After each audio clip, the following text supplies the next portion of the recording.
Hello, and welcome to Japanese craft beer reviews.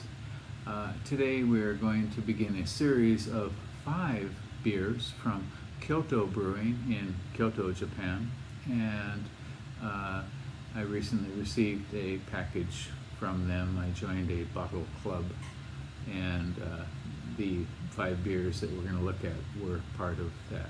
And actually, there were two bottle clubs. One was called the Treasure Club, and the other was the Garden Club. And the one Garden Club was the kind of like the regular beers that have been released. The Treasure one was for special edition, or very limited sort of beers. And so we're going to look at 5 beers from Kyoto Brewing. And Kyoto Brewing has been around for about 5 years. In fact, they had their 5th anniversary not too long ago. And they were started in Kyoto by 3 foreign residents of the city. And actually a couple of them weren't quite residents there yet, but there were 3 friends who met in northern Japan, and they had been working with the JET program. I think it's Japan Education and Training or Teaching Program, I'm not sure.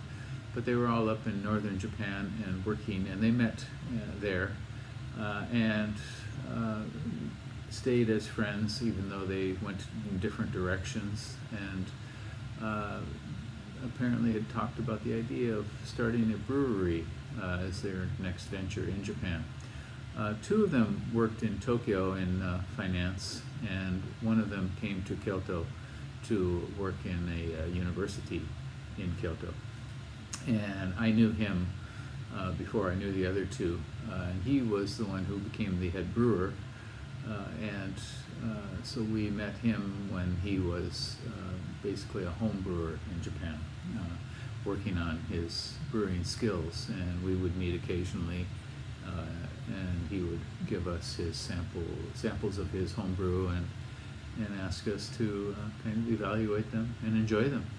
He was a great home brewer. And he later studied in the U.S., studied brewing, and he did an internship at Lost Abbey in Southern California. And when he came back to Japan, he interned at one of the best breweries in the country, Shiga Kogen. And so he had all of that experience before they got going. And they started in 2015, and right away we're making great beers and really haven't looked back. It's one of the better breweries in Japan, if not the best in Japan now. And they are a brewery that, if you are interested in craft beer, you will certainly enjoy. Japanese craft beer, you really do have to try them. And if you visit Kyoto, if you're a beer lover, that's your #1 destination, is Kyoto Brewing Company. Okay, so 5 beers from Kyoto Brewing. We'll look at them in turn.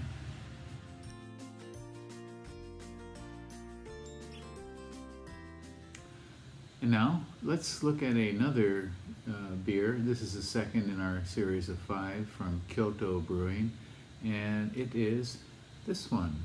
It is called Kyoto Brewing Chou Ken Ten Jitsu, and it's a blonde ale at 5% and a very modest 11.5 international bittering units. And the name has the connotation of coming out of darkness and seeing the sun again. So coming out of a bad situation and seeing the bright light once again.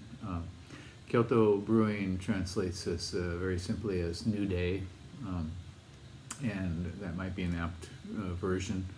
And of course, in these dark times of coronavirus and a lot of political, economic uncertainty, I think we all need something like that to look forward to.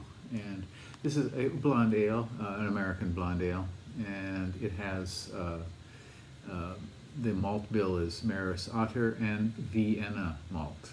And the hops are, for flavor and aroma, Willamette, a very West Coasty sort of thing, Northwest sort of hop. And for bittering, they use Styrian Golding's Bobek. On Rate Beer, this one has only one rating. When I checked, it was 3.6. On Untapped, it has 15, an average of 3.72 out of 5. So I'm looking forward to this one. I tend to like blonde ales much more so than, say, pale lagers or any other light style. They are using these, call them neck tags, I believe. A lot of breweries are using this now in Japan because it's, you know, they're trying to put out beer and get beer out to people, and it may be difficult to find a place to print, you know, and time to print it. So this is much easier. Okay.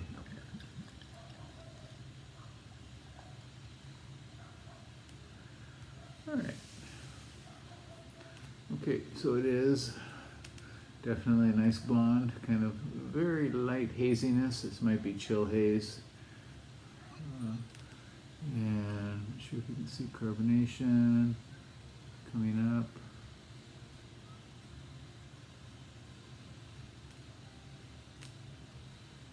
And it has a very solid finger of white fluffy foam. Doesn't really make lace, it just sort of tilts by itself and continues. Okay, let's put it through the light and see what we get.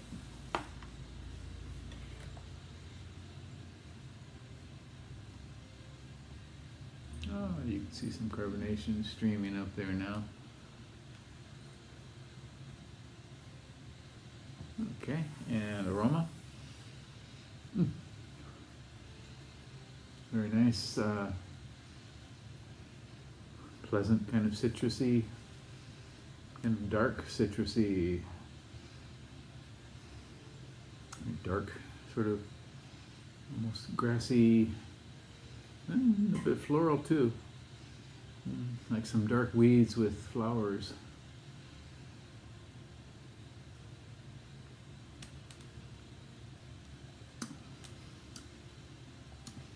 Definitely, you get the Maris Otter in here. Very pleasant kind of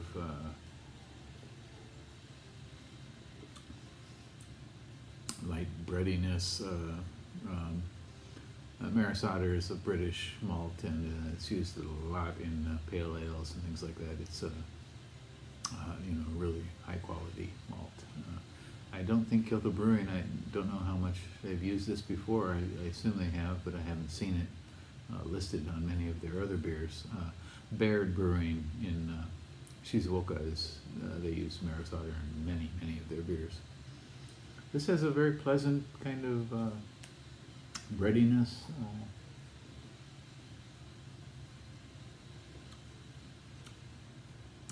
Light tangy citrus note to it. A little bit deeper bittering than many of the citrus sort of hops would give. Very, very pleasant beer.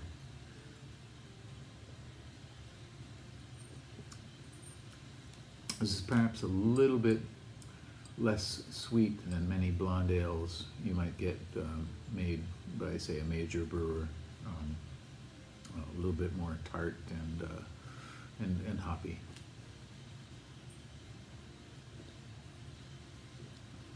Very refreshing on a warm, early summer evening. And once again, this is called Kyoto Brewing Chou Ken Tenjitsu, and it is a 5%, 11.5 international bittering units blonde ale. New Day is the translation in English. So give them a try. Go online and check out Kyoto Brewing. They have a very nice website, very nicely designed website, very easy to use. And they are selling sets of beer online. So I hope you give them a try if you live in Japan. If you don't live in Japan, you come to Japan someday and you give them a try. Okay, thank you very much for watching. That's it for today. I hope you leave me a comment and subscribe to the channel. We'll see you next time with more beer from Kyoto Brewing. Bye-bye.